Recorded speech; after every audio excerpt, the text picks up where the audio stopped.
So, very cool team, very good environment they got going over there. And I like that he comes into the booth after that game as well, because even though Patience won that one, he was drinking his coffee right away and his hand was shaking. I think, you know, he's not really nervous, but there's so much energy in Patience right now. Look at his chair stability, man. It's increased massively. Yeah. Not swinging around this more. This is a calm cat in the booth now. Hey, he's done more than he did before last time. He's taken one game. He couldn't do that versus Stats. Let's see if he can tie things up on Apotheosis.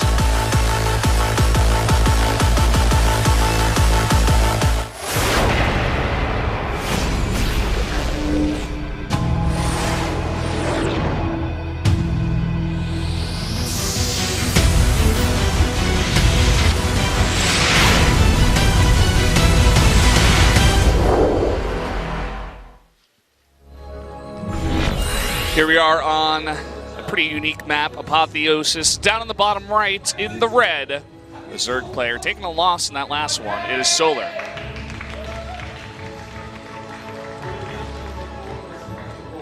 Just please go to the finals from Daylight.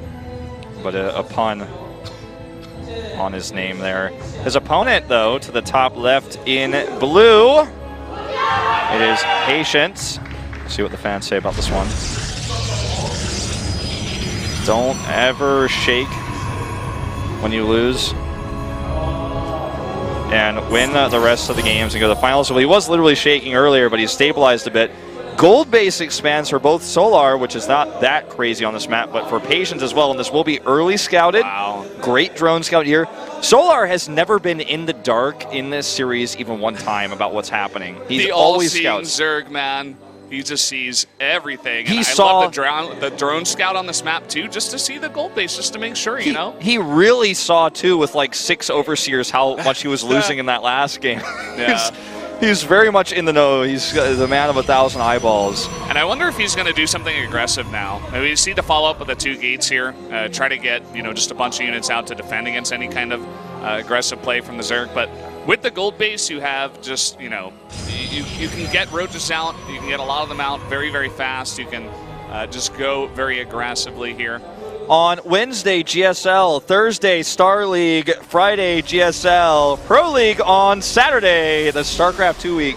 With a couple of stars next to Pro League. Make sure you guys are not missing that. It's going to be Saturday. One of the big events of Korean StarCraft for the year. It's going to be amazing. It will be an event to remember for the rest of StarCraft history. Oh, yeah.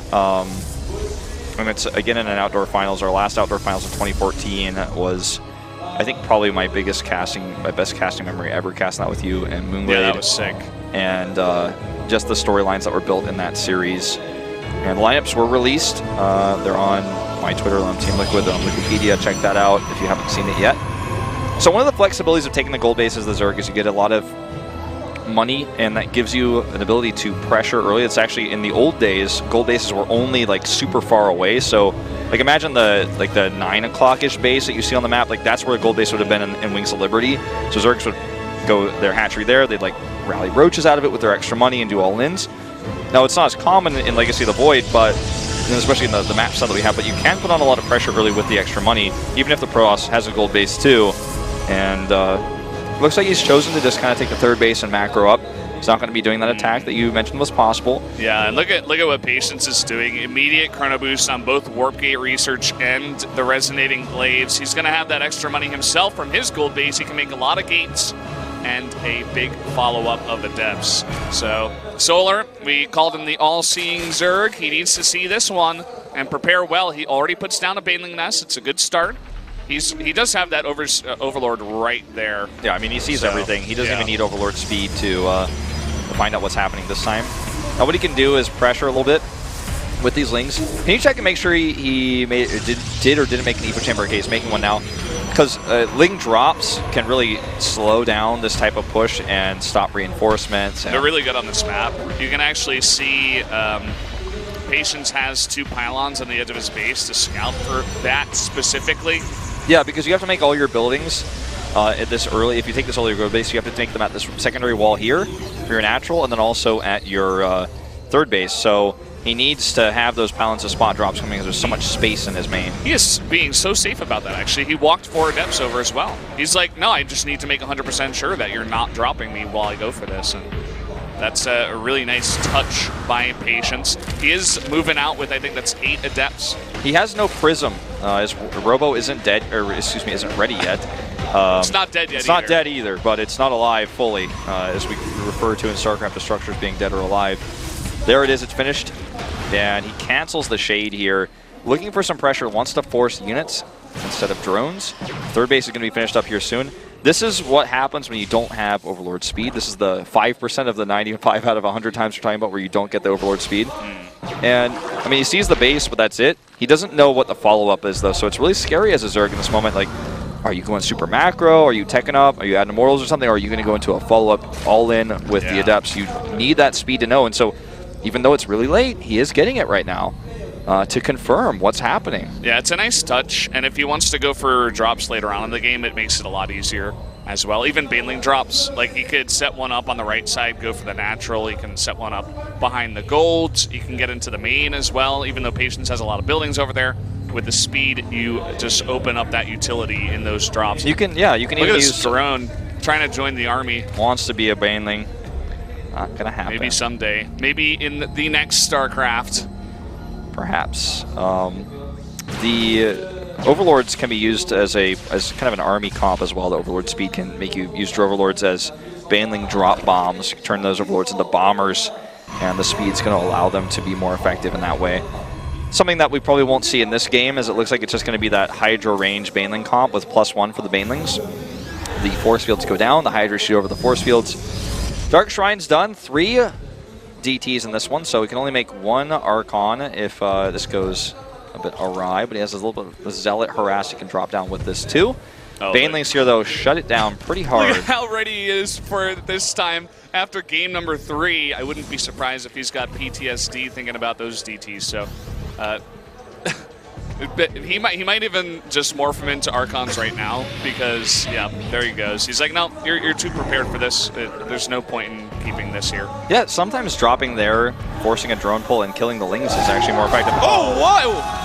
Okay. Not paying attention there, that's for sure. That is really expensive, and that takes so much pressure off of Solar. He can just move across the map now. He's going to hit with Baneling speed and +1 shortly here. I mean, he can attack before that, but in a few moments, that's going to be done. I mean, these researches don't take that long to hit. And he can continue to rally units across. Oh, man, catches even more harassment. Patience is in trouble. He does have a lot of sentries to help slow this down. Oh, here we go. Oh, boy, so much damage. And he's got one more drop. Oh, no way. So low, these probes. I thought maybe he was going to go for the sentries and then attack, but I guess you want to get more Banelings if you're going to go for something like that. Make sure you can get the hits. I think he definitely considered it, but he realized, you know, I was talking about the +1 is almost done, the Baneling speed is almost done. He's even going to get a Lurker Den and just do more zone control with the amount of Hydras he's made while getting a Spire, so he can have that air transition. He's so comfortable. The world is his oyster right now. Apotheosis is his oyster because... I can see why Zergs are liking this map and Protoss are not. Even the 4th base is like so close to your 3rd, your gold. You can defend it so easily. You don't have to spread that much creep. You have this ramp here for both of the bases. It's like, well... This map looks like Belshir Vestige got stretched vertically, and it's just like a longer rush distance. Oh, they could have been... Oh, this is good for force fields here on this choke point. Oh my god, here come the base. He needs more than that. Down they go. And hey, this is actually the best fight he could have hoped for, but you know what? It's still not the best. He loses so many units here. Once those Hydras break through, he could get surrounded. I think it's time to retreat. Just way too many good Baneling hits there. Yeah. You know, even though he had some force fields, they were too late. How many does he have left? That's the question. Doesn't look like very many. In fact, 0 left now.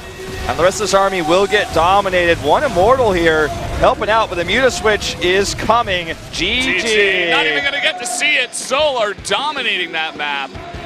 Making it look easy. Good job to him. He did. Patience did win the previous set, but overall, the 3 games he's lost, I just feel like he's just 2 levels below Solar. Around, getting bopped out here. I feel like he's not playing his best, to be honest. I feel like he's not actually playing as well as we've seen him play in the past. You know, he looks like he looked when he lost his stats in the round of 4 last season. I think maybe he just falls apart a little bit at the seams. You know, I was saying he was shaking because of the energy, but maybe he is beginning to feel some of these nerves just because of his experiences here at the SSL Round of 4.